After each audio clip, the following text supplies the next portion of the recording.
Hello my dear student. तो हम लोग पढ़ रहे थे हाइड्रोजन चैप्टर, और हाइड्रोजन चैप्टर में हम लोगों ने कंप्लीट कर लिया है।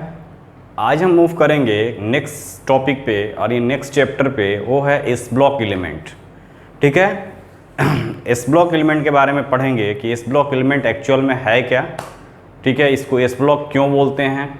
ठीक है, एस ब्लॉक में क्या इसकी प्रॉपर्टीज़ है, क्या इसकी फिजिकल प्रॉपर्टी है, क्या इसकी केमिकल प्रॉपर्टीज़ है, उन चीज़ों को हम लोग वन बाय वन डिस्कस करेंगे। ठीक है बेटा, तो यहाँ पे हम देखेंगे क्या कि एस ब्लॉक एलिमेंट किसको बोलोगे। ठीक है बेटा, तो फर्स्ट ऑफ ऑल देखेंगे, हेडिंग पड़ेगा एस ब्लॉक एलिमेंट।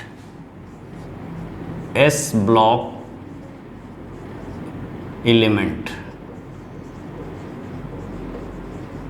या एस ब्लॉक फैमिली, जो भी बोल दो।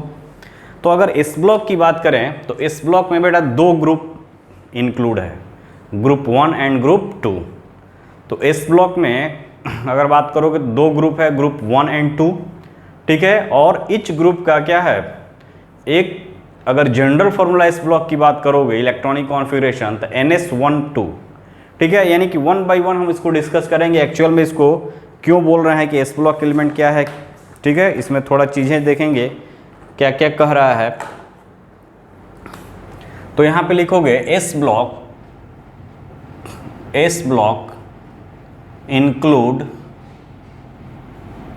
Includes two group. ठीक है, s block include two group, दो ग्रुप किया हुआ कंटेन किया हुआ है, टू ग्रुप्स, ग्रुप 1 एंड 2। ठीक है बेटा, ग्रुप 1 एंड 2 है एस ब्लॉक की अगर बात करोगे तो।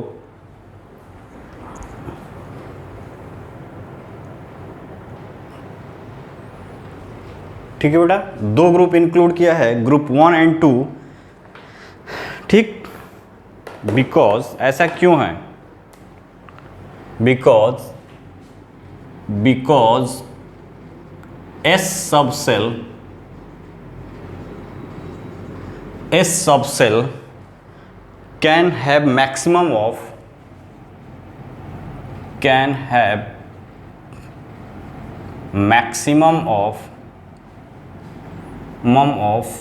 2 इलेक्ट्रॉन।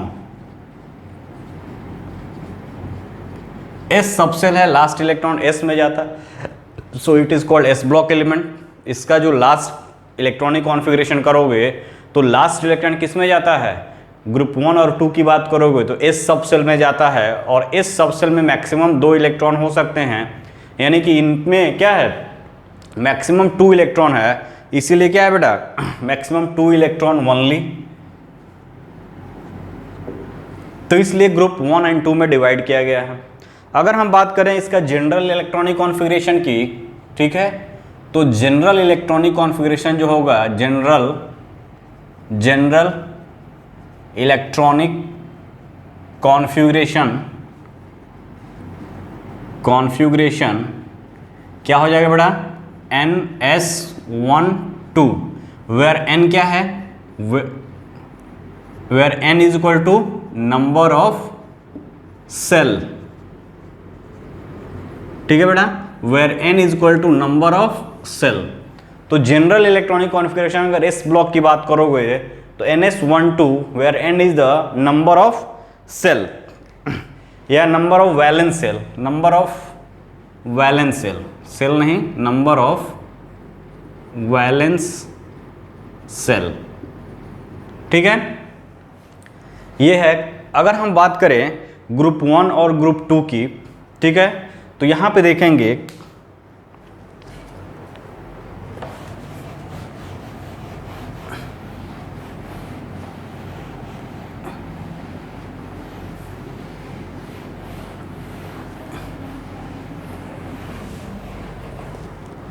तो ग्रुप 1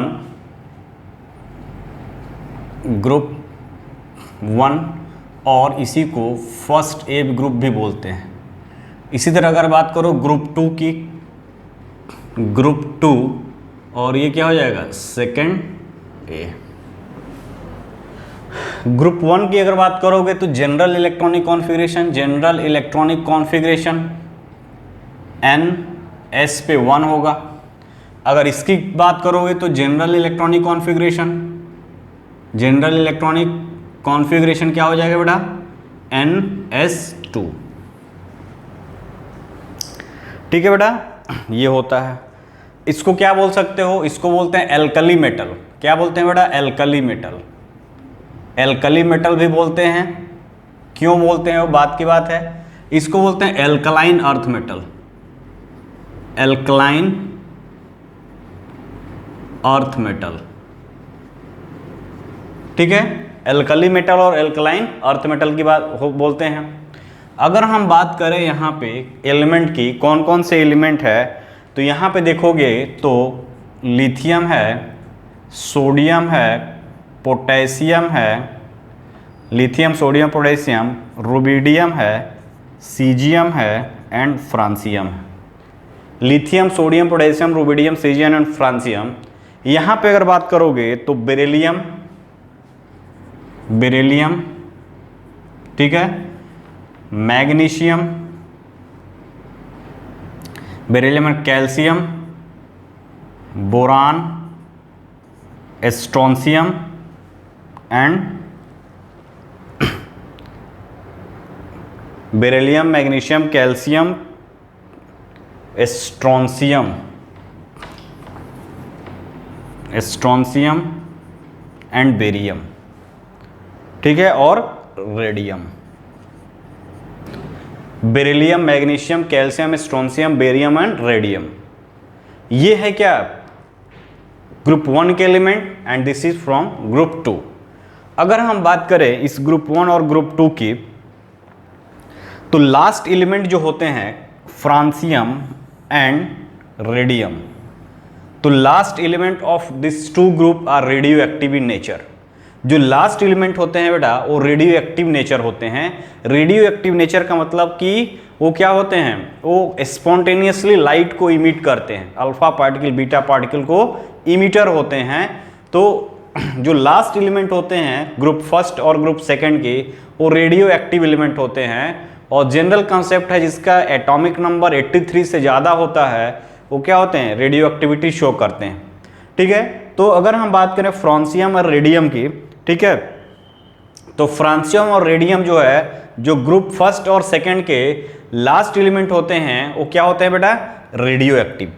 तो कुछ कुछ पॉइंटेड है जो कॉमन है, तो ये क्या है, रेडियो एक्टिव, और ये भी क्या है, रेडियो एक्टिव, रेडियो एक्टिव। तो फर्स्ट पॉइंट क्या हुआ कि ग्रुप फर्स्ट एंड सेकंड यानी एस ब्लॉक के जो ग्रुप हैं उसके जो लास्ट एलिमेंट होते हैं वो रेडियो एक्टिव नेचर के होते हैं। रेडियो एक्टिव नेचर का मतलब कि spontaneously alpha beta gamma particle का जो भी है वो रिलीज करते हैं, तो ये रेडियो एक्टिविटी शो करते हैं। ठीक है, फर्स्ट पॉइंट।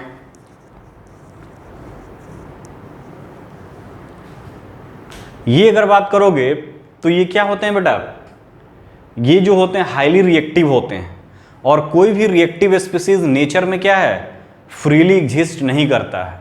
तो फ्रीली एग्जिस्ट नहीं यानी कि ये बाउंडेड होंगे, तो ये नेचर में ऐसे नहीं होते हैं कि एक कहीं बेरिलियम पड़ा है, कहीं मैग्नीशियम पड़ा है, जैसे कहीं सोडियम पड़ा है, कैसे ये इनको क्या करते हैं, इनको अगर हम नेचर के साथ क्या करें, जैसे कि सोडियम मेटल है किरोसिन ऑयल में रखते हैं, अगर वो नेचर के साथ डायरेक्ट रहता है तो क्या करेगा, ऑक्साइड बना लेगा, उसका हाइड्रोक्साइड बना लेगा। तो ये हाईली रिएक्टिव एलिमेंट होते हैं, यानी कि अगर बात करोगे तो these are all highly reactive element. ठीक है, तो ये क्या होते हैं, बोथ जो ग्रुप होते हैं वो क्या होते हैं, हाईली रिएक्टिव एलिमेंट होते हैं। ये हाईली रिएक्टिव एलिमेंट होते हैं। सेकेंड पॉइंट, फर्स्ट पॉइंट, जो ग्रुप के लास्ट एलिमेंट होते हैं वो रेडियो एक्टिव नेचर के होते हैं। Both group are highly reactive, chemically highly reactive, ये केमिकली हाईली रिएक्टिव होते हैं। थर्ड पॉइंट की अगर बात करोगे तो ग्रुप के जो फर्स्ट एलिमेंट होते हैं वो बाकी मेंबर से अदर प्रॉपर्टी शोज करते हैं, यानी कि first element in both the group differ from rest of the member. तो यहां से लिख सकते हो कि अगर ये ग्रुप बात कर रहे हो और ये ग्रुप बात कर रहे हो, तो अगर दोनों के रिस्पेक्ट में अगर बात करोगे तो क्या लिखोगे बेटा कि first group of both the member, तो first element of both the group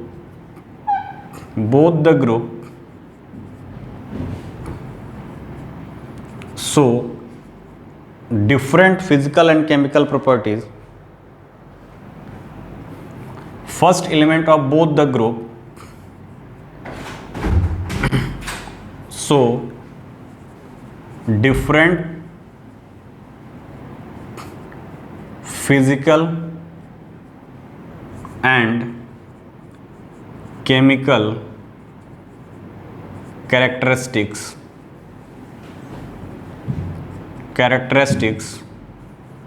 with other member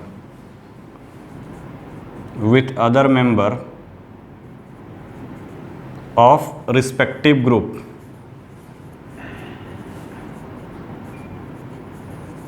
ठीक है, यानी अगर बात करोगे कि फर्स्ट ग्रुप और सेकंड ग्रुप की, तो इसके जो फर्स्ट एलिमेंट होते हैं बाकी अपने मेंबर से डिफरेंट फिजिकल और केमिकल कैरेक्टरिस्टिक्स शो करते हैं। ठीक है, ऐसा क्यों करते हैं वो बात की बात है, क्यों करेंगे। तो लास्ट एलिमेंट दोनों के रेडियो एक्टिव, फर्स्ट एलिमेंट जो होते हैं वो दोनों एक दूसरे के डिफरेंट, यानी कि अपने मेंबर में different physical and chemical property show करते हैं। ठीक है, अगर बात करो तो इनके बीच क्या होता है, लिथियम और मैग्नीशियम। अगर बात करो लिथियम और मैग्नीशियम, ये एक दूसरे क्या हैं, ये एक दूसरे के डायगोनल पे हैं। उसी तरह बेरिलियम और सोडियम, ये एक दूसरे के डायगोनल पे हैं। तो एक डायगोनल रिलेशनशिप भी होता है कि फर्स्ट एलिमेंट और उसके जस्ट नीचे बगल वाले जो ग्रुप है उसके जस्ट नीचे वाला ग्रुप, तो उनके बीच एक डायगोनल रिलेशनशिप होता है। ठीक है, तो member in most of it physical and chemical properties, तो इनके बीच क्या होता है बेटा, अगर ये बात करो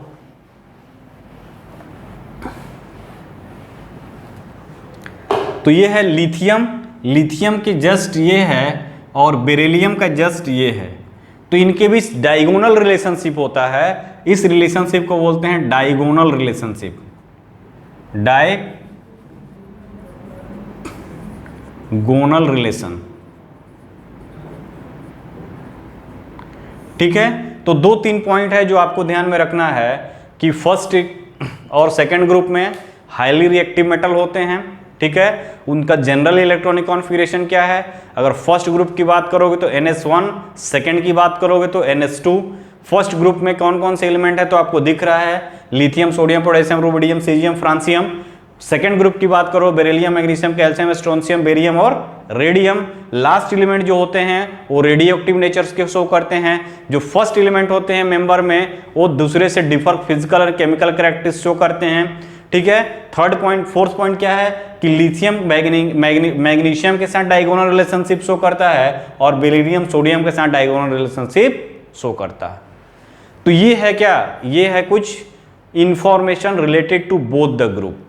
अब हम इंडिविजुअल ग्रुप का एक ग्रुप को लेंगे और उस पर हम आगे बढ़ेंगे। तो हम फर्स्ट डालेंगे ग्रुप फर्स्ट के लिए, यानी हम पढ़ेंगे क्या, ग्रुप फर्स्ट यानी एल्कली मेटल के बारे में हम पढ़ेंगे। उसके बाद हम पढ़ेंगे एल्कलाइन अर्थ मेटल के बारे में।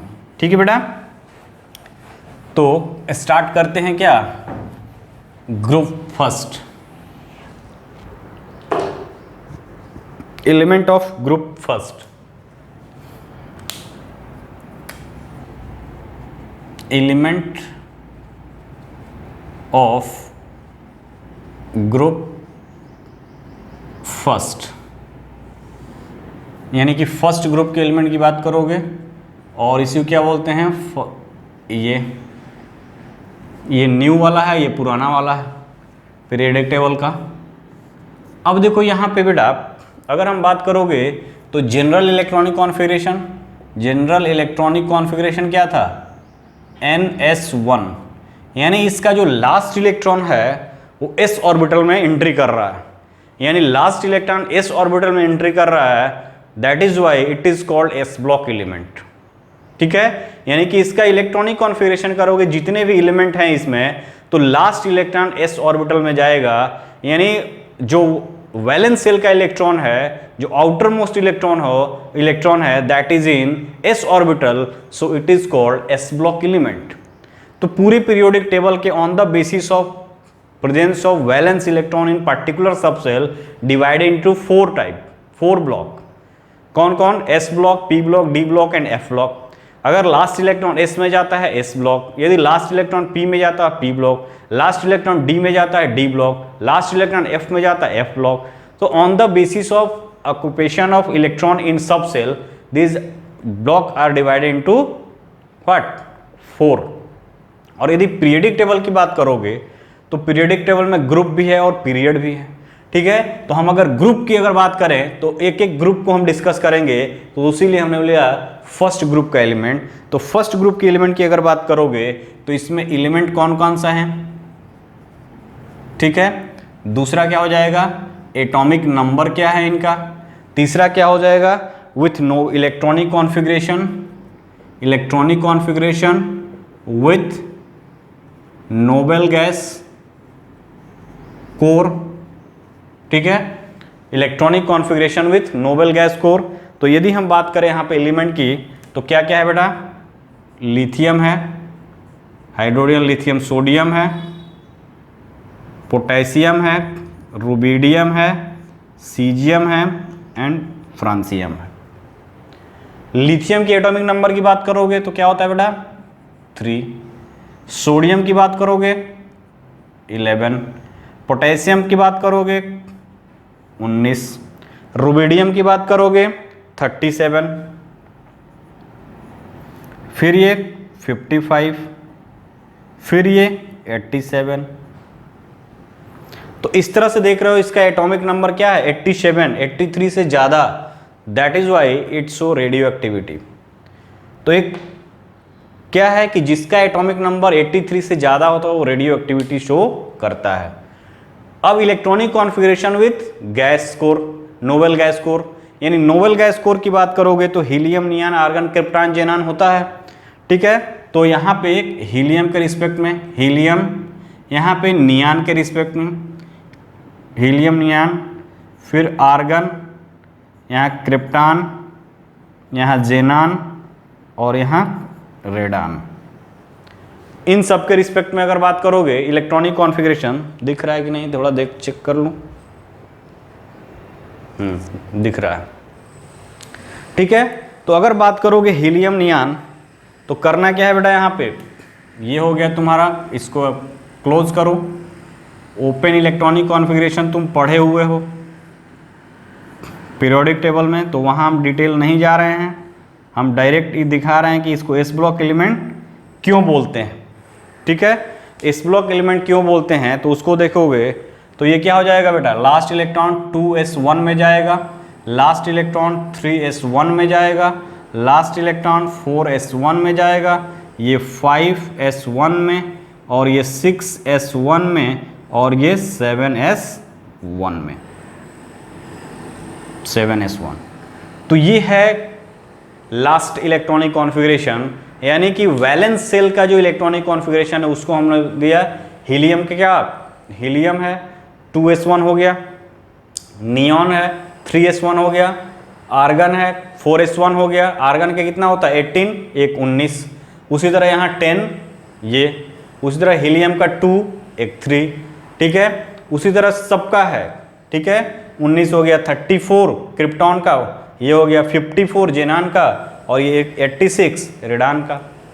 तो इस तरह से हमने देखा कि लास्ट इलेक्ट्रॉन देखो बेटा किस जा रहा है? लास्ट इलेक्ट्रॉन जो है ईच एंड एवरी एलिमेंट का एस ब्लॉक में जा रहा है, यानी एस सबसेल में जा रहा है। So it is called S block element, इसीलिए इसको बोलते हैं एस ब्लॉक एलिमेंट, ठीक है।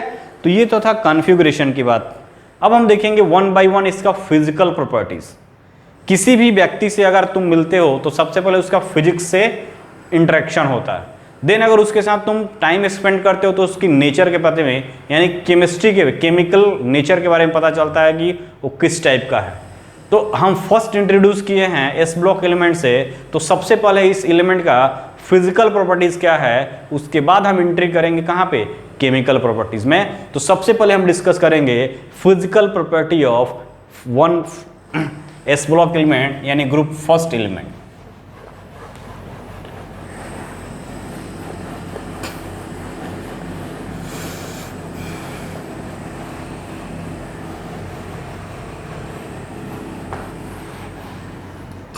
तो हेडिंग डालोगे physical properties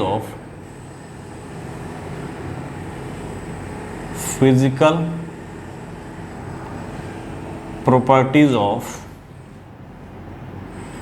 group one element. ठीक है बेटा, ओके। सबसे पहले देखेंगे एटॉमिक रेडियाई। एटॉमिक रेडियाई, ठीक है बेटा, एटॉमिक रेडियाई के बारे में डिस्कस करेंगे। तो एटॉमिक रेडियाई की क्या होता है? एटॉमिक रेडियाई का मतलब होता है कि न्यूक्लियस से उसका आउटर मोस्ट सेल का जो डिस्टेंस है वही क्या होता है? Atomic radii. तो अगर बात करोगे तो पीरियड में अगर जाते हो, पीरियड की बात करो तो लेफ्ट टू राइट जाने पे,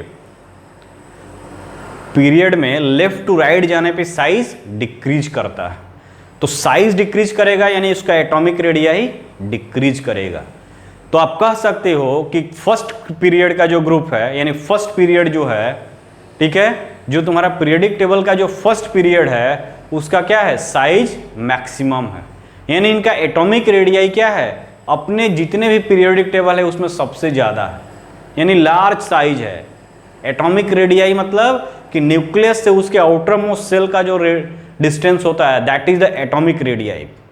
ठीक है, अगर किसी भी एटम का एलिमेंट का ये न्यूक्लियस है, उसका आउटर मोस्ट सेल क्या है? ये है। तो आउटर मोस्ट सेल ये है, तो इनके बीच का जो डिस्टेंस होता है न्यूक्लियस से that is known as atomic radii.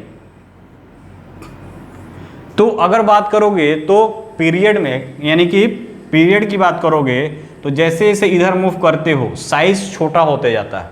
Size decrease करना मतलब, साइज डिक्रीज करना मतलब कि ये डिस्टेंस डिक्रीज करना। जब ये डिस्टेंस होगा तो क्या होगा? यानी होल एटम का साइज डिक्रीज कर रहा है, यानी ये भी डिक्रीज करेगा और ये डिक्रीज करेगा, यानी एटॉमिक रेडियाई डिक्रीज करेगा। तो हम कह सकते हैं कि पीरियोडिक टेबल में फर्स्ट ग्रुप के जो एलिमेंट होते हैं उनका एटॉमिक रेडियाई क्या होता है? मैक्सिमम होता है। यानी maximum value of atomic radii अगर बात करोगे तो यहां पे क्या लिख सकते हो? Maximum value of atomic radii in respective period, in respective period।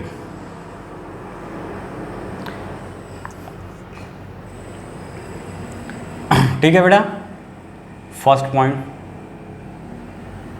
Moving down the group, moving down the group,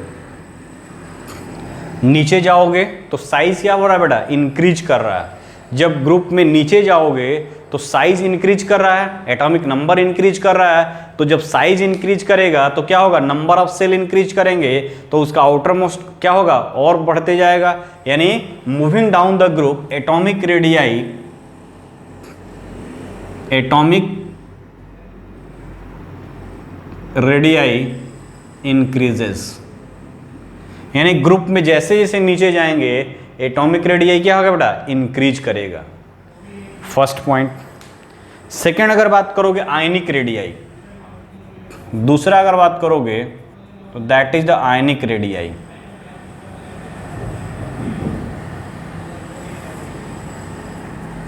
ionic radii क्या होता है बेटा?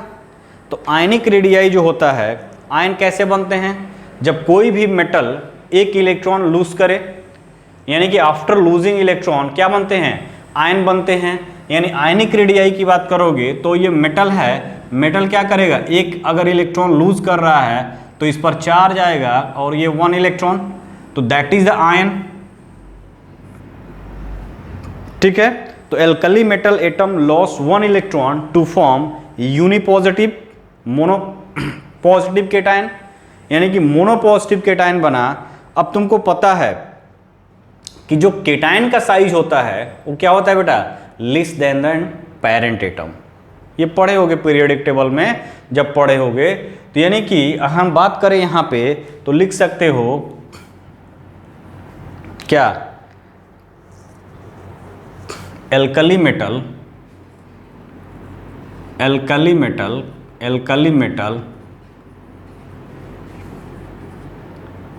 लॉस 1 इलेक्ट्रॉन,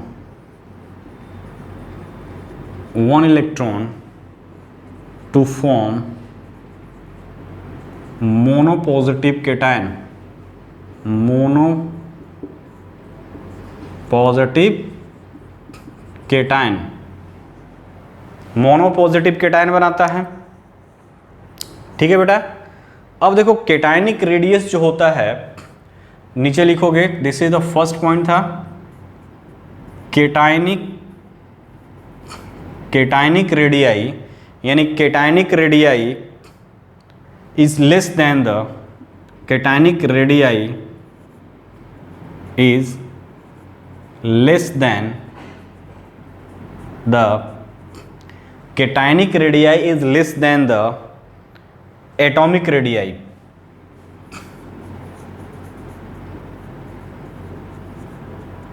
यानी अगर बात करोगे, अगर हम पूछें m और m प्लस में साइज का क्या डिफरेंस है, तो केटायनिक है, केटायनिक इन हो गया, यानी इसका जो साइज होगा वो कम होगा और इसका साइज क्या होगा, बड़ा होगा।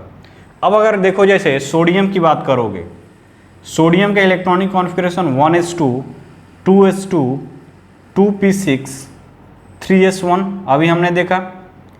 अब देखो ये क्या है, एलिमेंटल फॉर्म में है, तो this is the atomic, atomic radii, यानी s ब्लॉक है, p ब्लॉक है। यानी अगर बात करोगे यहाँ पे, ये फर्स्ट सेल है न्यूक्लियस से, ठीक है, ये हमारा न्यूक्लियस हो गया, ये फर्स्ट सेल है, ये सेकंड सेल है और ये थर्ड सेल है। ठीक है, तो फर्स्ट सेल में क्या है बेटा, फर्स्ट सेल में हमारा 2 इलेक्ट्रॉन, सेकंड सेल में 8 इलेक्ट्रॉन और लास्ट सेल में 1 इलेक्ट्रॉन।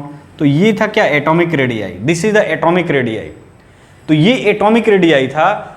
अब क्या कर रहा है, केटायनिक रेडियाई, अगर ये Na प्लस में जा रहा है, अगर Na प्लस में, तो इसका इलेक्ट्रॉनिक कॉन्फ़िगरेशन 1s2, 2s2 और क्या हो जाएगा 2p6, ये खत्म हो गया, ये लास्ट का इलेक्ट्रॉन खत्म हो गया। यानी अगर बात करो तो ये क्या है, मेटेलिक रेडियाई था, और केटायनिक रेडियाई क्या हो जाएगा, ये न्यूक्लियस हो गया 1 और ये 2 इलेक्ट्रॉन यहाँ और ये क्या है 8 इलेक्ट्रॉन यहाँ। तो इस तरह से अगर हम देखो, इस तरह से देख रहे हो तो साइज क्या हुआ, ये मेटल का था और ये इसका क्या हो गया, ये आयन का हो गया, तो साइज रिड्यूस हो गया। यानी कि इलेक्ट्रॉन जो है वो रिमूव हो गए और इलेक्ट्रॉन एक निकला, आउटर मोस्ट का इलेक्ट्रॉन निकला। तो देखो जितने नंबर ऑफ इलेक्ट्रॉन उतने नंबर ऑफ प्रोटॉन, जितने नंबर ऑफ इलेक्ट्रॉन उतने नंबर ऑफ प्रोटॉन। ठीक है, यानी कि न्यूक्लियस में क्या होता है, प्रोटॉन, तो जितने नंबर ऑफ इलेक्ट्रॉन उतने नंबर ऑफ प्रोटॉन होता है। तो अगर एक इलेक्ट्रॉन निकला आउटर मोस्ट का, तो हमारा सेल क्या हुआ, यही हुआ।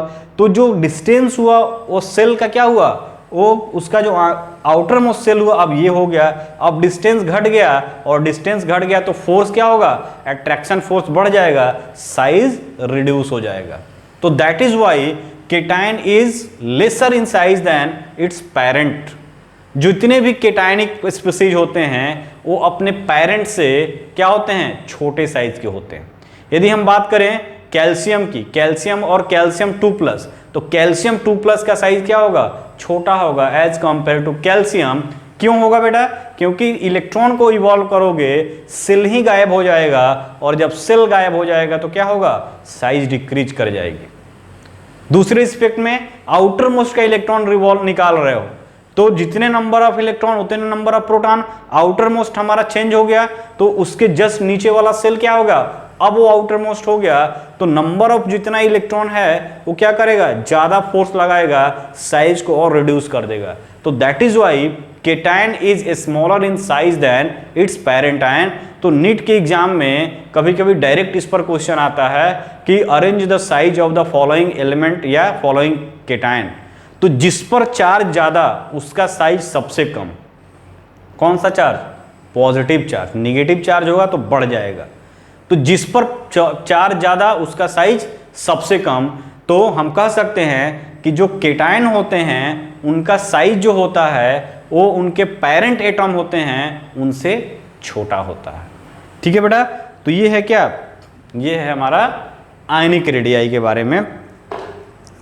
और जैसे इसे नीचे जाओगे सेल का साइज बढ़ेगा, आयनिक रेडियाई भी क्या करेगा, इंक्रीज करेगा, जैसे एटॉमिक रेडियाई इंक्रीज कर रहा था। ठीक है, तो on moving down the group ionic radii increases as going from top to bottom. तो ये क्या atomic radii, that is the ionic radii. अब देखेंगे हम कुछ और फिजिकल प्रॉपर्टीज का।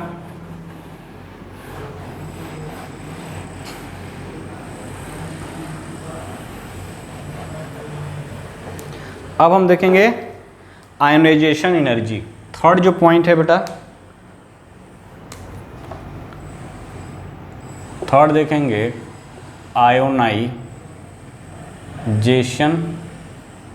इसको इंथैल्पी भी बोलते हैं, इंथैल्पी बोलो या एनर्जी बोलो या इसको पोटेंशियल बोलो, सब एक ही नाम है, सब एक ही चीज़ है, नाम अलग अलग है।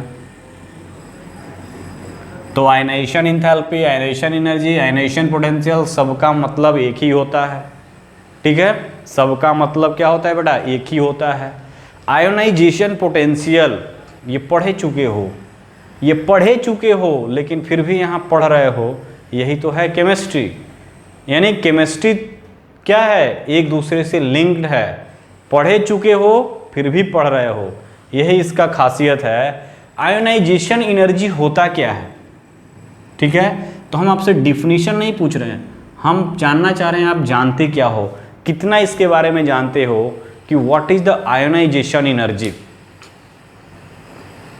ठीक है, आयोनाइजेशन एनर्जी अगर हम बात करें इस मेटल की, कोई भी मेटल है, इस मेटल का क्या होगा, सेल होगा, इलेक्ट्रॉन होंगे, इलेक्ट्रॉनिक कॉन्फ़िगरेशन होगा। इसका जो आउटर मोस्ट सेल होता है, आउटर मोस्ट इलेक्ट्रॉन होते हैं, that electron is called valence electron. क्या बोलते हैं बेटा, वैलेंस इलेक्ट्रॉन।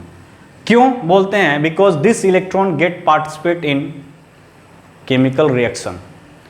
यही क्या करता है, बॉन्डिंग में पार्टिसिपेट करता है, केमिकल रिएक्शन परफॉर्म करता है। बाकी अंदर वाले तो थाली बजाते हैं, क्योंकि इनकी कैपेबिलिटी नहीं है, क्योंकि बाहर वाला भी सील्ड किया हुआ है। सील्डिंग, स्क्रीनिंग इफेक्ट पढ़े हो गए, स्क्रीनिंग इफेक्ट होता क्या है। तो अगर हम बात करें आयनाइजेशन पोटेंशियल, तो this is the metal, metal का ये क्या है बेटा, this is the metal and this is it's nucleus. और किसी भी चीज़ का न्यूक्लियस क्या होता है, कंट्रोलिंग पावर। हमारे बॉडी का न्यूक्लियस क्या है, हमारा ब्रेन। सब कुछ ब्रेन कोऑर्डिनेट करता है, चलना, उठना, बैठना, बोलना, हंसना, गुस्सा आना, सब कुछ वही कंट्रोल करता है। सेम थिंग हियर, यहाँ भी मेटल का क्या है, न्यूक्लियस। न्यूक्लियस में क्या होता है बेटा, न्यूट्रॉन प्लस प्रोटॉन। उसके चारों तरफ इलेक्ट्रॉन क्या करते हैं, चक्कर लगाते हैं। किसके लिए, इस पॉजिटिव चार्ज के लिए। बहुत ही लालची होता है इलेक्ट्रॉन, नेगेटिव चार्ज है, ये इसके चारों तरफ चक्कर काटते रहता है। किसको देखकर, इस प्रोटॉन को देखकर। अगर इस प्रोटॉन को हटा दोगे तो आएगा ही नहीं, क्योंकि अपोजिट चार्ज एक दूसरे को क्या करते हैं, अट्रैक्ट करते हैं। ये बेचारे न्यूट्रल पड़े हुए हैं, इनका कोई मतलब नहीं है, ये केवल इनको साथ दे रहे हैं, भाई का साथ दे रहे हैं। लेकिन भाई असली खेल किससे खेल रहे हैं, इस भाई से खेल रहे हैं जो नेगेटिव चार्ज है। तो बात कहने का ये है, इनके बीच क्या है बेटा, एक अट्रैक्टिव फोर्स है, फोर्स ऑफ अट्रैक्शन। और फोर्स ऑफ अट्रैक्शन को क्या बोलते हैं, एक तरह से बॉन्ड। फोर्स ऑफ अट्रैक्शन का मतलब दोनों के बीच कुछ ना कुछ खिचड़ी पक रहा है। और किसी के बीच खिचड़ी अगर पक रहा है और उस खिचड़ी को खाने वाला कोई और आ जाए तो क्या होगा? मारा काटी। ठीक है, तो यहाँ पे देखोगे तो मेटल है, ये क्या है? इनके बीच फोर्स ऑफ अट्रैक्शन है।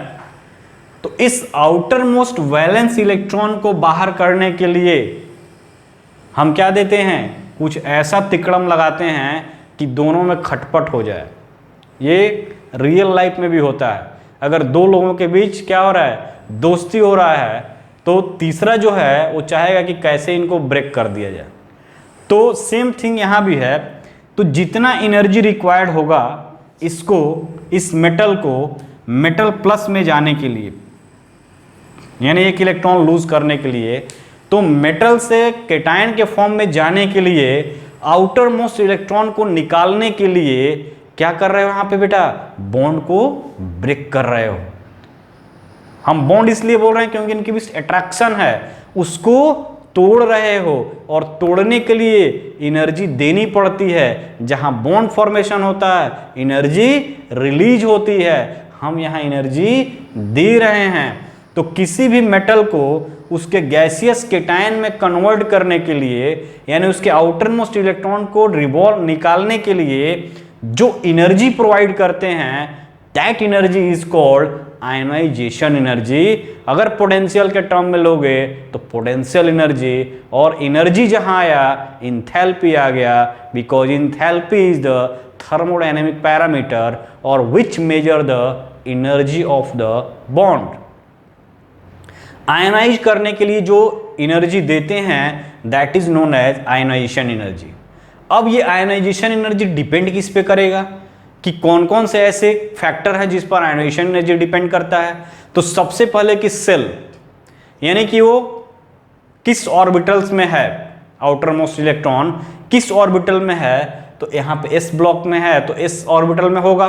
एस ऑर्बिटल का साइज क्या होता है? स्फेरिकल होता है, साइज छोटा होता है। अगर बात करो यहाँ एस ऑर्बिटल की, तो एस ऑर्बिटल हम एक सोडियम का एग्जांपल लेते हैं। सोडियम की अगर बात करोगे 1s2 2s2, ठीक है, 2p6, और ये क्या होता है 3s1।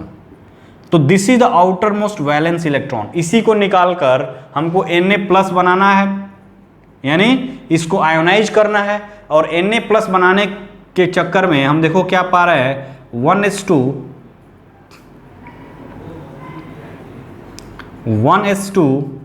2s2 एंड 2p6, ये सेल गायब हो गया। अब क्या हो गया? N+ हो गया। अब देखो इसके गायब होने से क्या हुआ बेटा? स्ट्रॉन्ग, यानी ये ऑक्टेट कंप्लीट कर लिया है। आउटर मोस्ट में क्या है? 8 इलेक्ट्रॉन है। तो क्या करेगा? इसको जल्दी निकालेगा। तो जल्दी निकालेगा यानी हम कम एनर्जी पे ही इसको रिवॉल्व कर सकते हैं। तो ये दैट इज वाई तो फर्स्ट ग्रुप एलिमेंट का जो आयनाइजेशन पोटेंशियल होता है वो कम होता है। जो फर्स्ट आयनाइजेशन पोटेंशियल होगा वो क्या होगा बेटा? बहुत ही कम होता है as compare to other group, यानी अदर पीरियड। जो जैसे जैसे बढ़ते हो लेफ्ट टू राइट, साइज घटेगा, बॉन्डिंग इंक्रीज करेगी, उसको निकालना डिफिकल्ट होगा, आयनाइजेशन पोटेंशियल बढ़ते जाता है। बट यहां पे देख रहे होगे इस ग्रुप के रिस्पेक्ट में बात करोगे तो अपने रिस्पेक्टिव पीरियड में इनका सबसे लोएस्ट आयनाइजेशन एनर्जी होता है। कौन सा?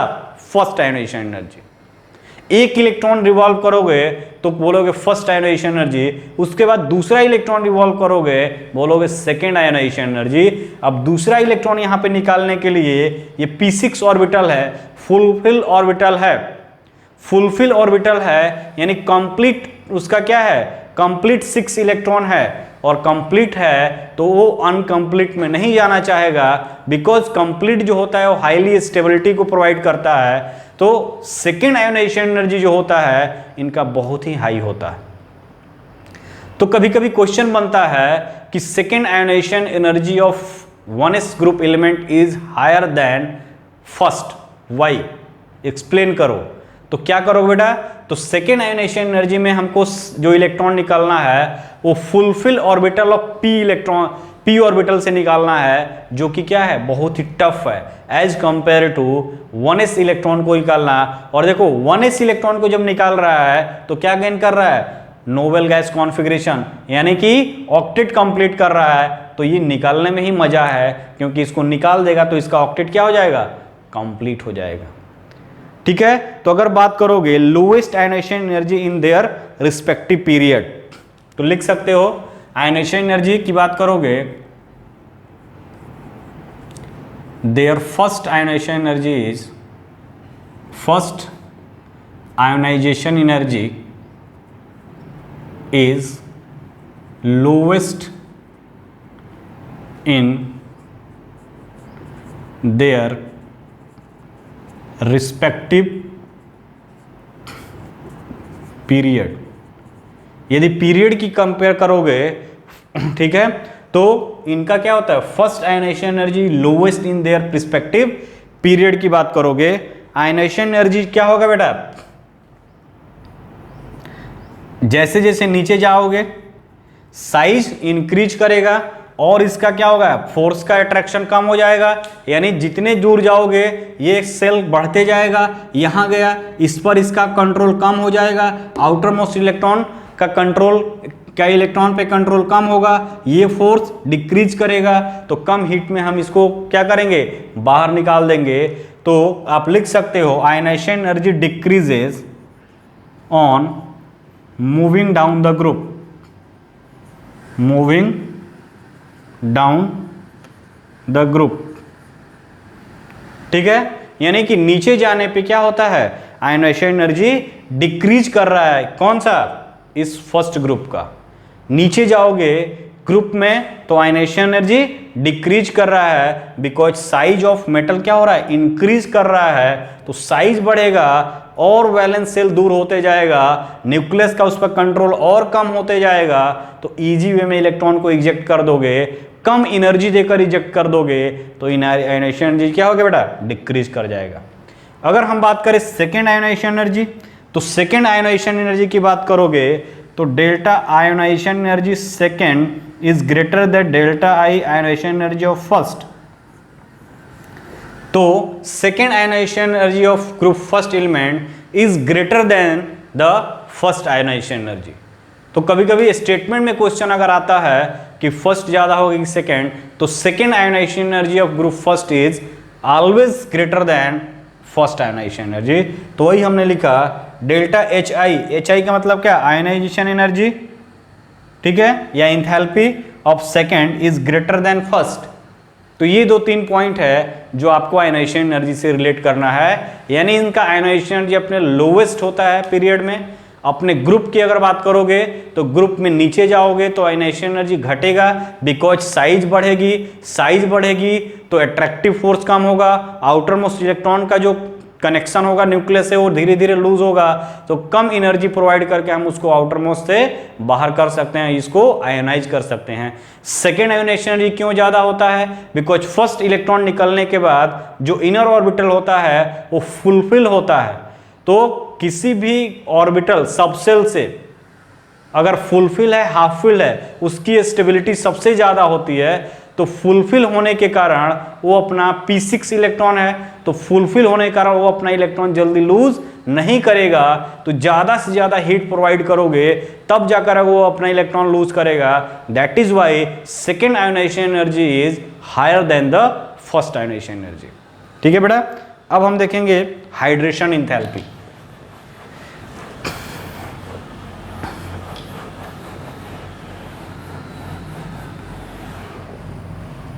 फोर्थ देखेंगे हाइड्रेशन एंथैल्पी। फोर्थ क्या है बेटा, हाइड्रेशन एंथैल्पी।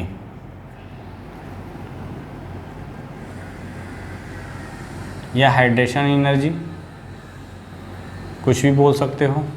हाइड्रेशन एनर्जी क्या होता है, ठीक है। हाइड्रेशन एनर्जी क्या होता है, व्हेन एटम या element are placed in water molecule then it get hydrated. जब भी किसी एलिमेंट या मेटल को वाटर में रखते हो या किसी भी क्रिस्टल को अगर वाटर में रखते हो तो क्या होगा, डिसॉल्व होगा, तो उसको बोलते हैं हाइड्रेटेड। अगर हम वाटर इनटेक कर रहे हैं तो दैट इज द हाइड्रेटेड, और डिहाइड्रेटेड हमसे वाटर रिमूव हो रहा है। तो हाइड्रेशन एनर्जी क्या होगा बेटा कि किसी भी एलिमेंट या मेटल को या उसके साल्ट को अगर तुम वाटर में रख रहे हो तो दिस अंडरगो हाइड्रेटेड, और उस हाइड्रेशन के थ्रू जो एनर्जी रिलीज होगा that is called hydration energy. तो आप लिख सकते हो एनर्जी रिलीज व्हेन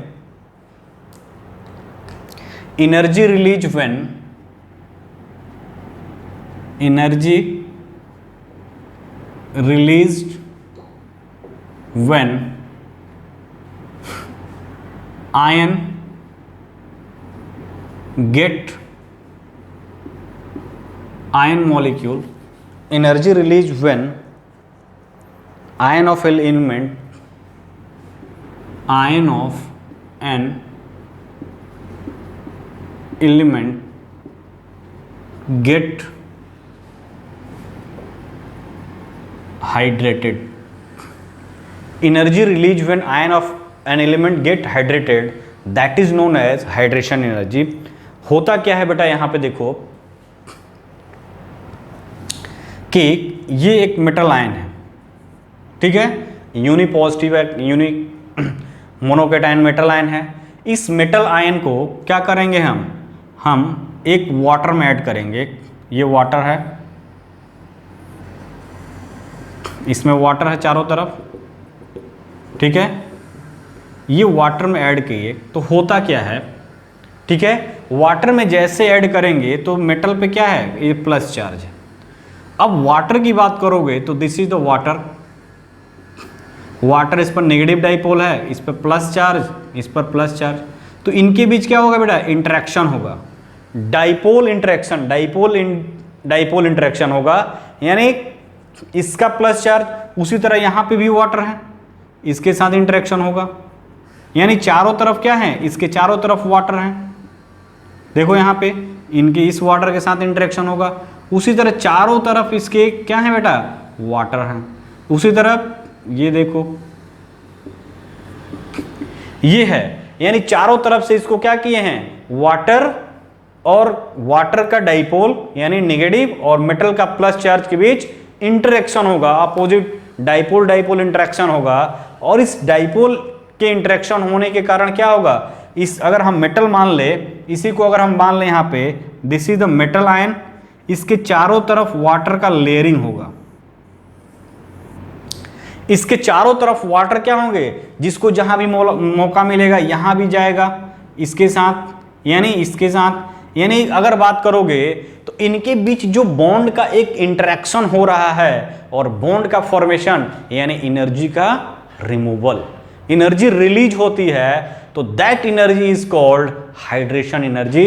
सो हमने यहां पे लिखा when energy release when ion of an element get hydrated, इसके हाइड्रेशन से जो एनर्जी निकला, यानी कि जो वाटर मॉलिक्यूल है उस मेटल आयन के चारों तरफ जो लेयरिंग बना रहा है, उस लेयरिंग के कारण जो इंटरेक्शन हो रहा है, plus charge of metal ion और negative dipole of water molecule, then a interaction is develop, ठीक है, that is known as electrostatic interaction और ion dipole interaction. Due to this interaction a partial bond like structure is developed and a partial bond like structure is formed, and in this process energy will be liberated and that energy is known as hydration energy या hydration enthalpy।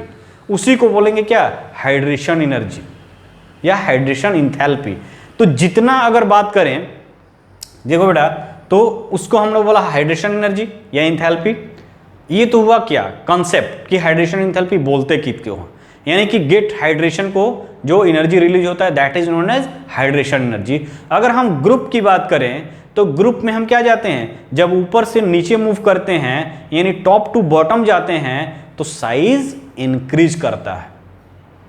अब ये बताओ, एक हाथी का size, एक हाथी है और एक चींटी है, तो हाथी को डालोगे किसी टैंक में और एक चींटी को डालो टैंक में, टैंक में अगर मान लो 500 लीटर या 200 लीटर पानी है तो चींटी का साइज क्या है, बहुत ही छोटा है। साइज छोटा, उसके चारों तरफ वाटर मॉलिक्यूल क्या होंगे, ज्यादा जाएंगे। हाथी लार्ज मॉलिक्यूल, बड़ा मॉलिक्यूल, अगर उसको तुम टैंक में डालते हो तो वो ऐसे फैला हुआ है, उसके चारों तरफ वाटर कम आएंगे, यानी वाटर मॉलिक्यूल क्या होंगे, कम उसके चारों तरफ लेयरिंग बनाएंगे एज कंपेयर टू चींटी, बिकॉज उसका साइज क्या है, बहुत छोटा है। तो नीचे जाने पे, यानी कि जिसका साइज छोटा उसका हाइड्रेशन ज्यादा, यानी उसके चारों तरफ वाटर का लेयरिंग जो होगा वो ज्यादा होगा एज कंपेयर टू जिसका साइज बड़ा है। तो जितने ज्यादा लेयरिंग होगा उतने ज्यादा इंटरेक्शन, यानी लेयरिंग का मतलब क्या, उसके प्लस चार्ज और वाटर के बीच इंटरेक्शन। तो जितने ज्यादा इंटरेक्शन उतने ज्यादा एनर्जी रिलीज होगा और उतने ज्यादा उसका हाइड्रेशन एनर्जी होगा। That is why on moving down the group in a perspective group, hydration energy decreases due to the increase in size of ion. तो नीचे जाने पे क्या होता है बेटा, हाइड्रेशन एनर्जी डिक्रीज करता है। तुम कह सकते हो कि हाइड्रेशन एनर्जी जो होता है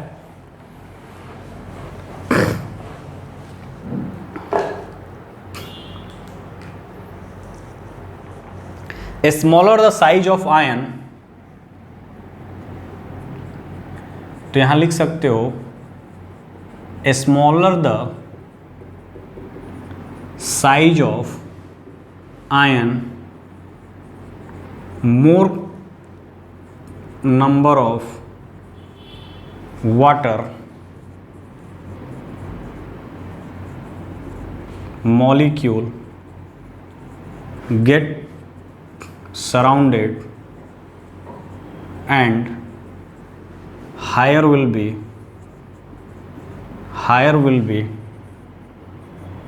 hydration energy.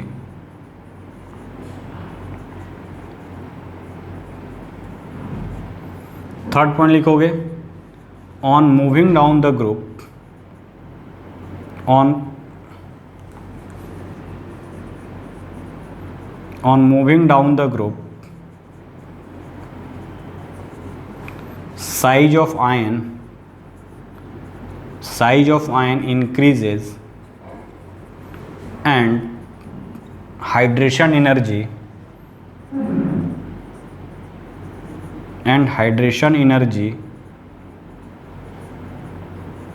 decreases। यानी हम कह सकते हैं कि जो हाइड्रेशन एनर्जी होता है, हाइड्रेशन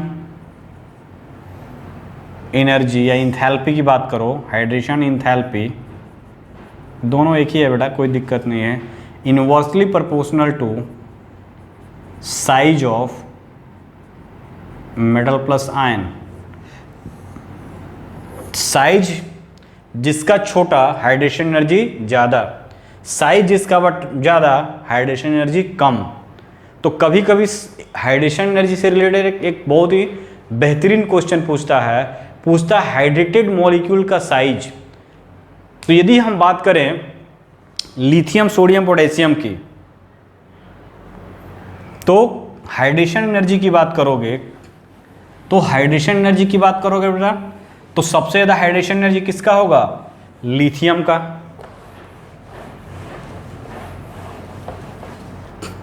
तो ये है क्या, लिथियम आयन, लिथियम, ये sodium, potassium, rubidium, caesium and francium. तो ये नीचे जा रहा है तो क्या बढ़ रहा है, साइज इंक्रीज। तो साइज इंक्रीज कर रहा है तो हाइड्रेशन एनर्जी क्या होगा, decrease. Hydration energy decrease, hydration energy क्या होगा बेटा, डिक्रीज हो रहा है। अगर बात करें तो इसका हाइड्रेशन एनर्जी क्या होगा, मैक्सिमम होगा इसमें। और इसका बात करोगे तो हाइड्रेशन एनर्जी क्या होगा, हम बात करते हैं सीजियम ओजियम की, तो इनका मिनिमम होगा। और हाइड्रेशन का साइज, अगर साइज इंक्रीज कर रहा है तो कभी कोई पूछता है हाइड्रेटेड मॉलिक्यूल का size, arrange the following compound in decreasing order of hydrated molecule. तो हाइड्रेटेड मॉलिक्यूल का अगर साइज पूछता है, क्या पूछता है? Size of hydrated molecule, size of hydrated molecule, यानी हाइड्रेटेड मॉलिक्यूल का साइज बोलेगा तो क्या हो जाएगा बेटा? लिथियम का साइज सबसे ज्यादा होगा, क्योंकि इसका साइज ऐसे देखोगे तो छोटा है, बट हाइड्रेशन होगा तो चारों तरफ वाटर के लेयरिंग ज्यादा होगी। तो साइज ऑफ हाइड्रेटेड मॉलिक्यूल की बात करेगा तो हाइड्रेटेड मॉलिक्यूल का साइज क्या होगा? इसका ज्यादा होगा, इसका कम होगा। तो यदि तुम आयनाइजेशन एनर्जी की बात करोगे तो ये हाइड्रेशन एनर्जी या हाइड्रेशन एंथैल्पी की बात करोगे तो सबसे ज्यादा लिथियम का, सोडियम,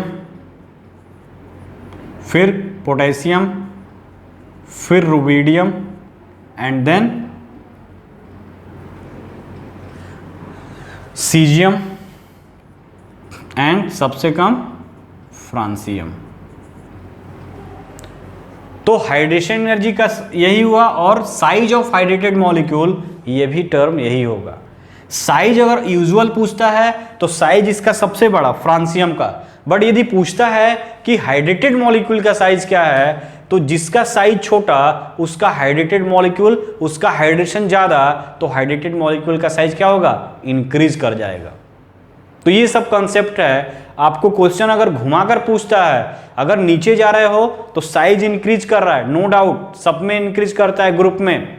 नीचे जा रहे हो ग्रुप में तो साइज इंक्रीज कर रहा है, बिकॉज एटॉमिक नंबर इंक्रीज कर रहा है, नंबर ऑफ सेल इंक्रीज कर रहा है। हाइड्रेशन एनर्जी डिक्रीज करेगा, बिकॉज साइज जितने बढ़ेगा वाटर का क्या होगा? लेयरिंग कम बनेगा, हाइड्रेशन एनर्जी कम होगा।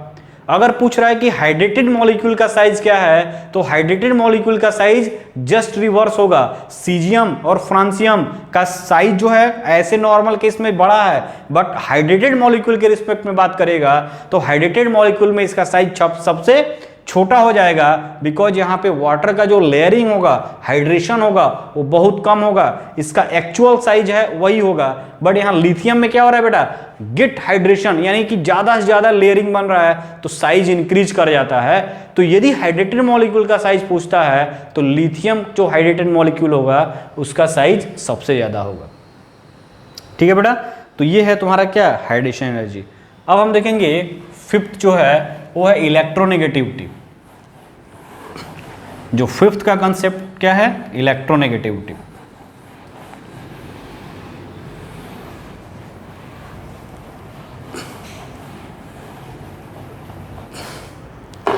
फिफ्थ है इलेक्ट्रोनेगेटिविटी। इलेक्ट्रोनेगेटिविटी, ठीक है। इलेक्ट्रोनेगेटिविटी क्या है? ये क्या है? इलेक्ट्रोनेगेटिविटी का मतलब है कि इलेक्ट्रॉन को खींचना, tendency of element to attract the share pair of electron, यानी कि बॉन्डिंग इलेक्ट्रॉन को अपने तरफ खींचना, उसको क्या बोलते हैं? इलेक्ट्रोनेगेटिविटी बोलते हैं। और इसको पॉलिंग ने वो किया था, पॉलिंग स्केल पे इलेक्ट्रोनेगेटिविटी डिफाइन है।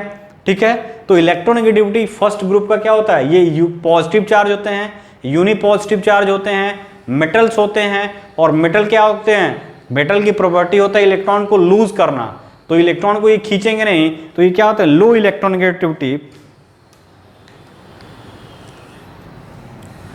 क्या होता है बेटा? They have low electronegativity. ठीक है, इलेक्ट्रो पॉजिटिव है तो इलेक्ट्रोनेगेटिविटी क्या होता है? बहुत कम होता है, which means that there electron attracting, which means there electron attracting tendency is very low.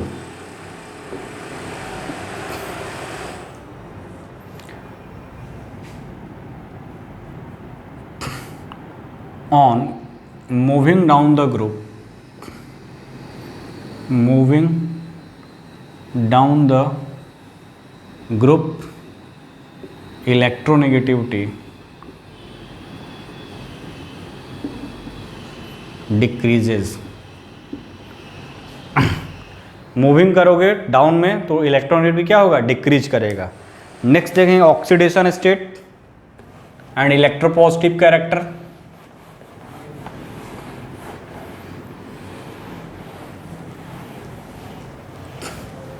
Next क्या है बेटा, 6 नंबर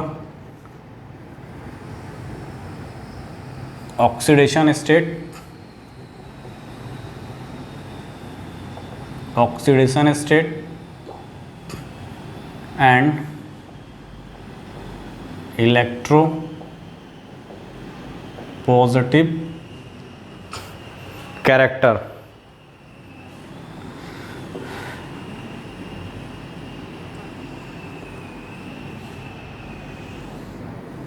ठीक है, ऑक्सीडेशन स्टेट की बात करोगे तो ये क्या होते हैं बेटा, strongly electropositive and so +1 oxidation state. Strongly electropositive का मतलब क्या होगा बेटा, ये तुरंत मेटल हैं, अपना इलेक्ट्रॉन लूज करके केटाइनिक फॉर्म में चले जाते हैं, तो क्या होते हैं, स्ट्रांगली इलेक्ट्रोपॉजिटिव होते हैं और +1 ऑक्सीडेशन स्टेट शो करते हैं।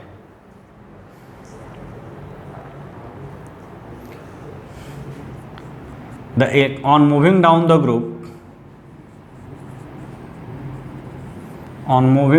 group, electropositive character increases।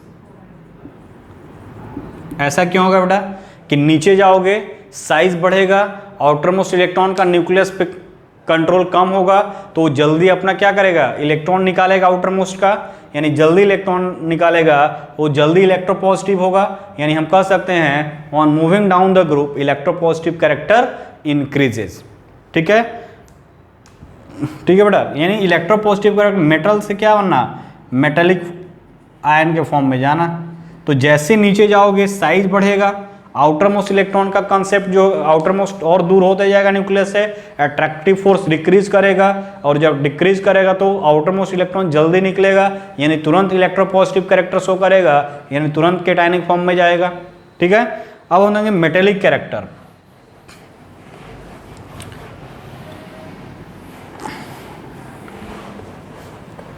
Seventh point क्या होगा बेटा, metallic character.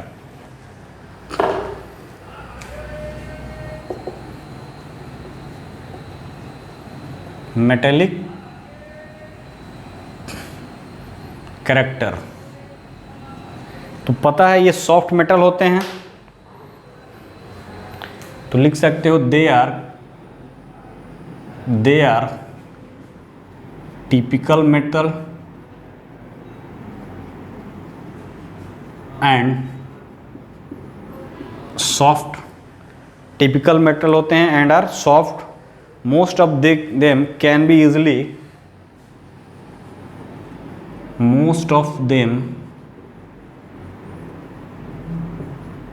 be easily cut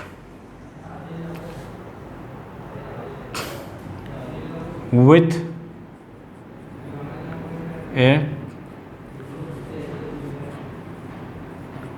knife से इसको कट कर सकते हो। सॉफ्ट होते हैं, बहुत सॉफ्ट होते हैं, इवन मैंने भी किया, सोडियम मेटल को नाइफ से कट करते हैं। ठीक है बेटा, metallic character increases down the group, यहां पे लिखोगे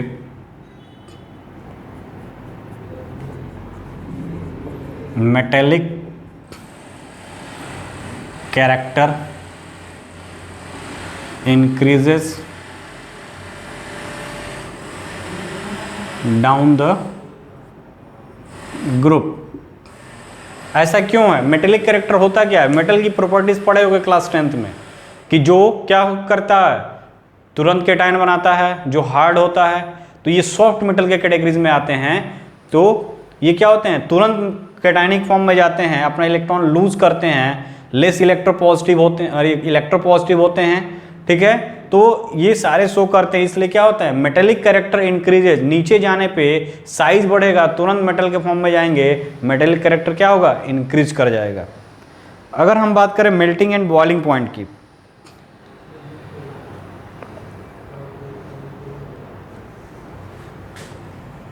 एट की बात करो,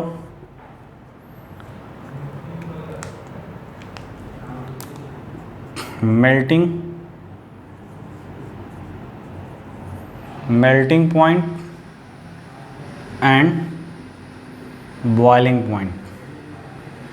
तो इनका melting and boiling soft nature के होते हैं, और इनका जो क्रिस्टल का जो पैकिंग होता है, साइज बड़ा होने के कारण क्रिस्टल का पैकिंग टाइटली ज़्यादा नहीं हो पाता है, और जब टाइटली नहीं होगा तो उसको ईजी में मेल्ट करा सकते हो, ठीक है। तो मेल्टिंग एंड बॉइलिंग पॉइंट क्या होता है, लो होता है as compare to other group element. तो लिख सकते हो क्या कि melting point, boiling point low, यानी कि low melting point and boiling point on moving down the group, on moving down the group, melting point and boiling point decreases, decrease करेगा क्योंकि साइज इंक्रीज कर रहा है। Low melting point, boiling point, size बढ़ेगा, उनका crystal में क्या होगा, अरेंजमेंट जो होगा वो स्ट्रांगली नहीं होगा, टाइट फिटिंग नहीं होगा, साइज बड़ा होने के कारण।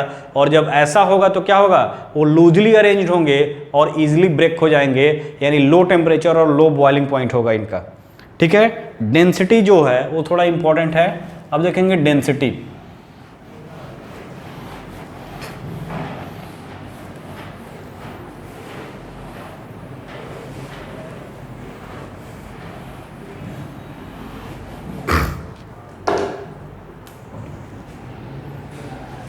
कौन सा नंबर है, 9 नंबर, क्या है बेटा,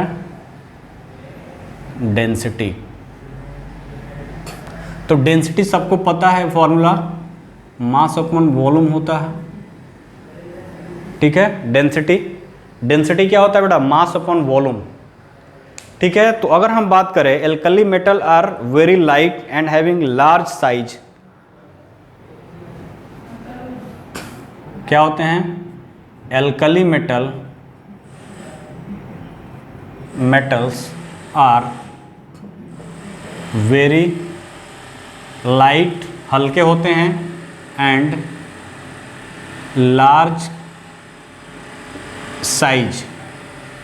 तो साइज यानी वॉल्यूम, हल्के होते हैं, तो alkali metals are very light and large size, therefore low density, therefore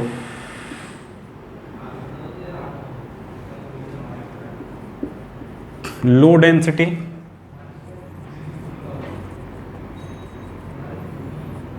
ठीक है। अब देखो बेटा, तुमको लग रहा हो क्या कि नीचे जाएंगे तो साइज बढ़ेगा, यानी वॉल्यूम बढ़ेगा, तो डेंसिटी क्या होगी, डिक्रीज करेगी। बट यहाँ पे जस्ट अपोजिट होता है, यहाँ पे डेंसिटी नीचे जाने पे इंक्रीज करता है, यानी down to the group, top to bottom जाते हैं, तो देखने से फॉर्मूला लग रहा हो क्या कि डेंसिटी क्या होगा, डिक्रीज करेगा, बट डेंसिटी इंक्रीज करता है। तो on moving down the group,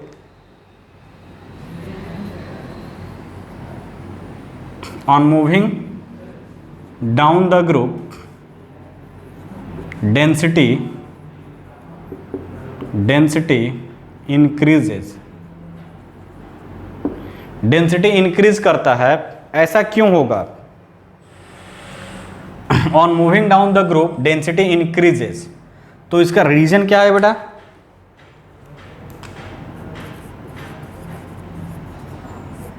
इसका कारण क्या है,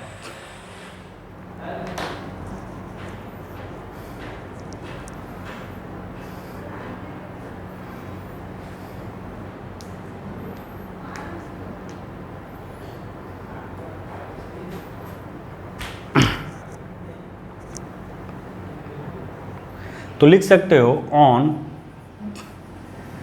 moving down the group atomic mass and atomic size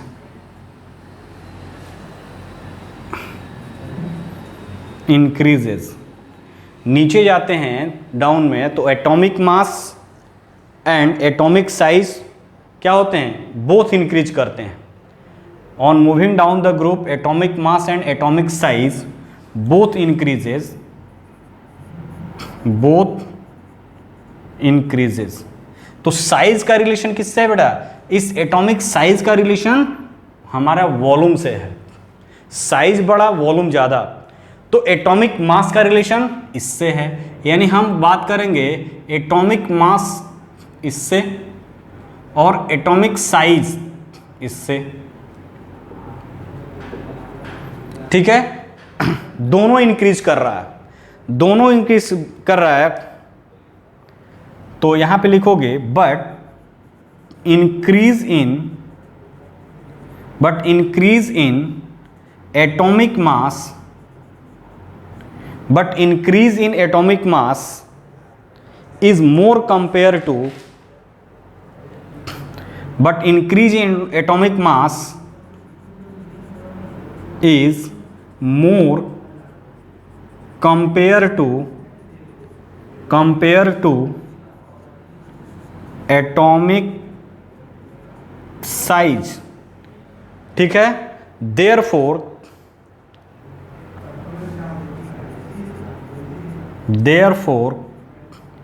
the density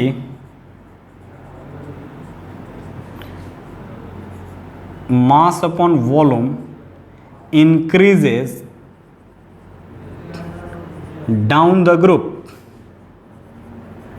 clear हुआ कि नहीं, ये भी इंक्रीज कर रहा है, ये भी इंक्रीज कर रहा है। यानी नीचे जाने पे, डाउन द ग्रुप जाने पे ये भी इंक्रीज कर रहा है, ये भी इंक्रीज कर रहा है, but more increase in this, more increase. और ये क्या हो रहा है, लेस इंक्रीज। तो ये क्या हो रहा है, ये कम हो रहा है, वो बढ़ रहा है। तो क्या, ये कम तो डेंसिटी ज़्यादा, तो वही कह रहा है। तो ये बहुत इंपॉर्टेंट पॉइंट बनता है बेटा कि अगर स्टेटमेंट में क्वेश्चन आता है तो आप गलत करके आ जाना, क्योंकि गलत इसलिए करोगे कि तुमको लगेगा कि साइज बढ़ रहा है तो वॉल्यूम बढ़ेगा, डेंसिटी डिक्रीज होगी। बट यहाँ पे अलर्ट जोन है, और अलर्ट जोन क्या है कि यहाँ पे साइज बढ़ना है, एटॉमिक मास भी बढ़ता है, बट एटॉमिक मास में जो इंक्रीमेंट होता है वो मोर प्रोनाउंस्ड होता है एटॉमिक साइज में, ठीक है। तो मास में जो इंक्रीमेंट हो रहा है वो ज़्यादा हो रहा है एटॉमिक साइज में, यानी कि वॉल्यूम कम इंक्रीज कर रहा है as compare to atomic mass.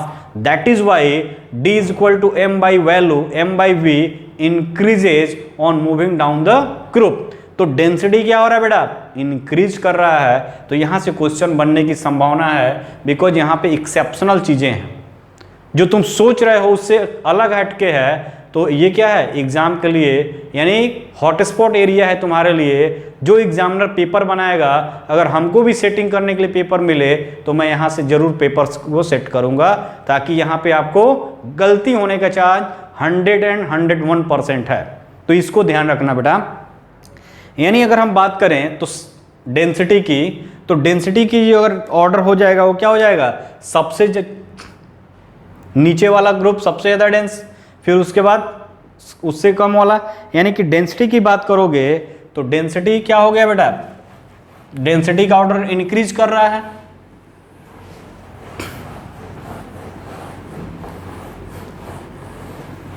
Density का ऑर्डर अगर बात करें तो लिथियम, फिर sodium, hydrogen, lithium, sodium, potassium, rubidium, caesium, then francium. ये क्या हुआ, डेंसिटी का ऑर्डर हुआ सबसे ज़्यादा ये, यानी कि मोर डेंस। और ये क्या होगा, लेस डेंस। ये ऑर्डर होता है। यहाँ पे क्या है बेटा, पोटेशियम का डेंसिटी क्या है, सोडियम से ज़्यादा दिखाया है। बट ठीक है, यहाँ पे अगर देखोगे रेगुलर ट्रेंड में, तो रेगुलर ट्रेंड की बात करोगे तो potassium is more dense then sodium. But exception यहाँ पे है, एक्सेप्शन है the density of sodium is more than it's potassium. तो लिख सकते हो density of sodium is more than potassium. Density of sodium is more than potassium because, ऐसा क्यों होगा बेटा, ऐसा क्यों होगा, because on moving down the group, move करते हैं तो मास भी इंक्रीज कर रहा है, साइज भी इंक्रीज कर रहा है। ठीक है, तो मास भी इंक्रीज कर रहा है और साइज भी क्या कर रहा है, इंक्रीज कर रहा है। तो यहां पे अगर बात करोगे तो सोडियम और पोटेशियम, तो सोडियम और पोटेशियम की बात करो, मास इसका ज्यादा, ठीक है, मास इसका ज्यादा, इसलिए हमने इसका डेंसिटी बताया कि ज्यादा है एज कंपेयर टू उसके साइज में। बट यहाँ पे साइज डोमिनेंट फैक्टर हो जाता है, तो सोडियम का साइज क्या हो जाता है बेटा, तो यहाँ पे अगर बात करोगे तो सोडियम की डेंसिटी जो होगा वो पोटेशियम से ज्यादा हो जाएगा।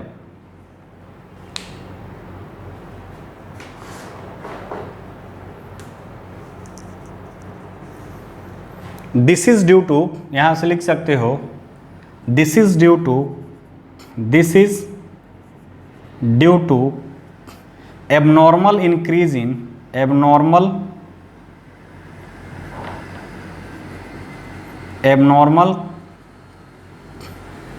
increase in size.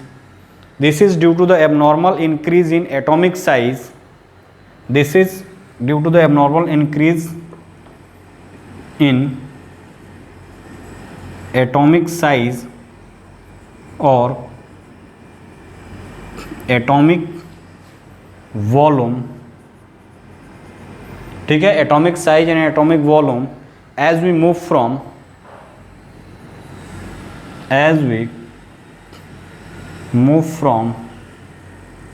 Sodium to potassium.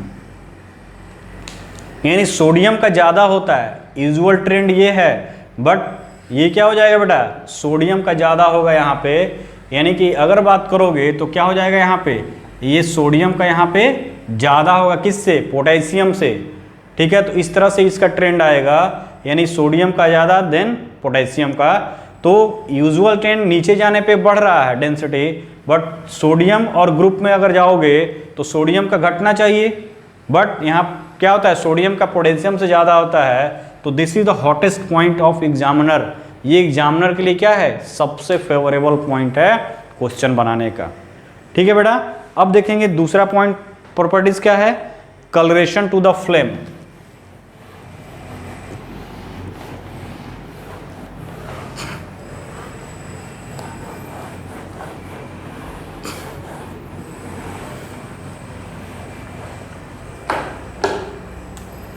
Colouration कौन सा पॉइंट है, 10th पॉइंट।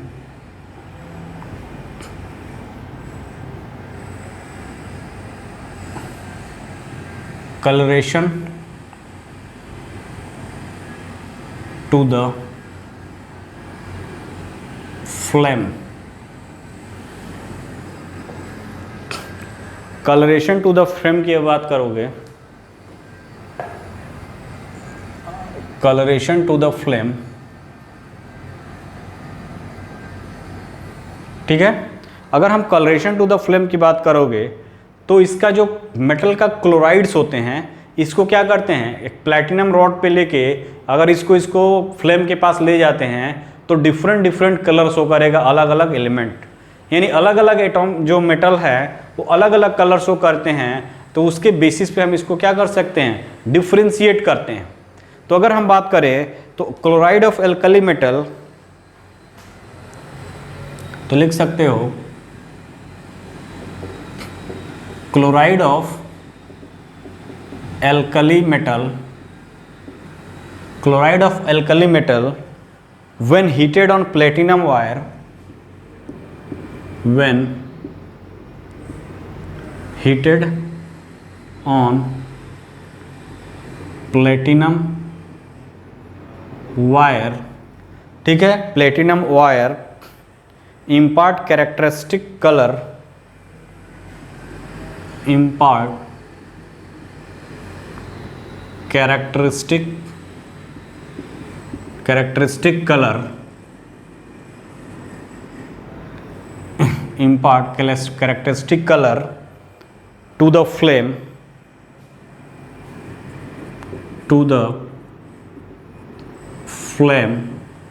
of burner। ठीक है बेटा, अगर हम बात करें यहाँ पे लिथियम है, सोडियम है, पोटेशियम है, रुबिडियम है, सीजियम है एंड फ्रांसियम है। ठीक है, तो फ्रांसियम की हम जनरली बात नहीं करते हैं, ये क्या होता है, रेडियो एक्टिव एलिमेंट होते हैं। तो लिथियम की बात करोगे तो ये कौन सा कलर देता है बेटा, crimson red.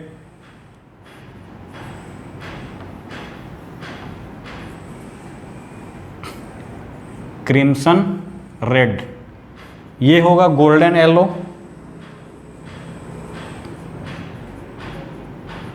Golden yellow. Potassium की बात करोगे तो पेल वायलेट, ठीक है, ये होता है वायलेट। और सीजियम जो होता है वो होता है ब्लू। अब कोई भी कंपाउंड कलर क्यों शो करता है, तो जैसे ही इसको हीट करोगे तो बेटा क्या होगा, इसका जो आउटर मोस्ट इलेक्ट्रॉन होगा अपने एक्साइटेड स्टेट में जाएगा, और जब वो ग्राउंड स्टेट में फिर से आता है तो लाइट इमिट करता है और वही विजिबल रीजन में पड़ेगा। तो उसका वेवलेंथ अगर विजिबल रीजन में पड़ेगा तो क्या होगा, कलर शो करेगा। तो सेम यहीं पे है, इसको बर्नर फ्लेम से हमने हीटिंग किया, एनर्जी प्रोवाइड किया, तो इसका आउटर मोस्ट इलेक्ट्रॉन क्या हुआ, एक्साइटेड हुआ, एक्साइटेड स्टेट में गया, और एक्साइटेड स्टेट से तुरंत जब ग्राउंड स्टेट में आता है तो क्या करता है, लाइट इमिट करता है। और जो लाइट इमिट करता है वो अगर विजिबल रेंज में लाइट इमिट कर उसका वेवलेंथ है, तो जिस वेवलेंथ के रिस्पेक्ट में आता है वो कलर शो करता है। तो क्रिम्सन रेड ये, golden yellow, pale violet, violet and blue colour. ठीक है, तो on the basis of light emitting wavelength they are show colour to the flame. अब उसको जलाओगे तो फ्लेम के साथ अलग अलग कलर शो करेगा। तो ये इंपॉर्टेंट है बेटा, ये कुछ पॉइंट जो है आपके लिए इंपॉर्टेंट है, क्योंकि यहाँ से कभी कभी स्टेटमेंट में जो क्वेश्चन आते हैं कि एक कंपाउंड है वो crimson red colour burn show कर रहा है, तो आइडेंटिफिकेशन के लिए हेल्पफुल होता है कलर इसका। ठीक है, तो थोड़ा इसको आप इस पर ध्यान देना। नेक्स्ट क्या है बेटा, नेक्स्ट जो है वो फोटो इलेक्ट्रिक इफेक्ट। ये भी इंपॉर्टेंट है, कई बार क्वेश्चन पूछा गया है कि विच है maximum photo electric effect in group first element. तो फोटो इलेक्ट्रिक इफेक्ट है last physical property, this is the photo electric effect. Photo मतलब क्या होता है बेटा, लाइट, लाइट का इफेक्ट मेटल पे। तो यदि this is the metal surface, इस मेटल सरफेस पे लाइट को प्रोवाइड करोगे, फोटोन एचम्यू जब और लाइट गिरेगा तो यानी एनर्जी एब्जॉर्ब करेगा, तो इसका जो वैलेंस इलेक्ट्रॉन होंगे वो क्या होंगे, मेटल सरफेस पे बाहर निकल जाएंगे। तो इसी को बोलते हैं फोटो इलेक्ट्रिक इफेक्ट। यानी कि लाइट को जब हम इमिट कराते हैं किसी भी मेटल सरफेस पे, तो उसके जो सरफेस के इलेक्ट्रॉन होते हैं, जो लूजली हेल्डेड इलेक्ट्रॉन होते हैं, वो क्या होता है, एक्सकैट हो जाते हैं, यानी वो एक्साइट हो जाते हैं, वो बाहर निकल जाते हैं। तो that phenomena is called photo electric effect. तो एक्सेप्ट लिथियम जितने भी मेटल्स होते हैं वो क्या शो करते हैं, फोटो इलेक्ट्रिक इफेक्ट शो करते हैं। तो यहाँ पे लिख सकते हो except lithium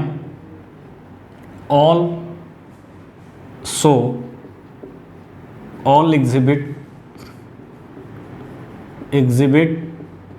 photo electric effect. Photo electric effect. और सबसे ज़्यादा किसका होगा बेटा, तो नीचे जाओगे तो साइज क्या हो रहा है, इंक्रीज कर रहा है। सीजियम की हम बात कर रहे हैं, तो इसका फोटो इलेक्ट्रिक इफेक्ट जो होता है वो क्या होता है, बेस्ट होगा। तो कभी कभी पूछा गया, आज से 15-20 साल क्वेश्चन दिखाओगे कि फोटो इलेक्ट्रिक इफेक्ट किसमें सबसे ज़्यादा होगा, यानी ग्रुप फर्स्ट ग्रुप की बात करोगे तो सीजीएम का साइज बड़ा है, लूजली हेडेड इलेक्ट्रॉन होंगे, इजीली वे में रिमूव होंगे, यानी इसका फोटो इलेक्ट्रिक इफेक्ट क्या होगा, सबसे ज़्यादा होगा। तो ये था क्या बेटा, फिजिकल प्रॉपर्टीज। ठीक है, अब नेक्स्ट लेक्चर में हम देखेंगे इसका केमिकल प्रॉपर्टीज। ठीक है, तो आप इसको अच्छे से पढ़िए, नहीं समझ में आएगा व्हाट्सएप करिए, मैसेज करिए, फिर से मैं बताऊंगा। बहुत इजी टॉपिक है, कुछ भी नहीं करना है, थ्योरेटिकल पोर्शन पूछे जाते हैं, जो जैसे पढ़ेगा वैसे क्वेश्चन आते हैं। ठीक है, तो ज़्यादा इसमें वेरिएशन नहीं होता है, एकदम रट्टाफिकेशन क्वेश्चन आते हैं। तो आप 1-2 बार 3 बार अगर इस पर क्वेश्चन करते हो तो आपका कंसेप्ट बन जाएगा, कोई दिक्कत नहीं होगा। जहाँ जहाँ थोड़ा एक्सेप्शनल चीज़ें हैं उस पर ध्यान देना, जैसे इंथैल्पी का था, सेकंड इंथैल्पी ज़्यादा होता है फर्स्ट से, क्यों होता है, डेंसिटी का था, उसको हमने देखा। बाकी सब चीज़ें कॉमन हैं जो आप पीरियोडिक टेबल में ऑलरेडी पढ़ चुके हो। साइज, आयनिक रेडियस, आयनिक size, atomic radius, atomic size, ये सब क्या है, उसी ट्रेंड में है, एज यूजुअल ट्रेंड में है। जहाँ पे थोड़ा डिफिकल्टी है वो क्या है, एक्सेप्शनल चीज़ें जो आपको हमने अलग से बताया। ठीक है बेटा, तो आज इस लेक्चर को यहीं क्लोज करते हैं एंड आई होप आपको बहुत इंटरेस्टिंग लगा होगा। आप इंटरेस्ट बना के पढ़ोगे, कोई भी चैप्टर बोरिंग नहीं होता है कि बोरिंग करके पढ़ोगे तो बोरिंग ही लगेगा। आप उसमें जग के पढ़ोगे, इंटरेस्ट जगा कर पढ़ोगे तो बोरिंग नहीं लगता है। चाहे तुम हिस्ट्री पढ़ो, जियोग्राफी पढ़ो, मैथ पढ़ो, साइंस पढ़ो, कुछ भी टॉपिक पढ़ो, और तुम मन से पढ़ना चाहते हो तो कभी बोरिंग नहीं होता है। ठीक है बेटा, तो ओके, बाय बाय।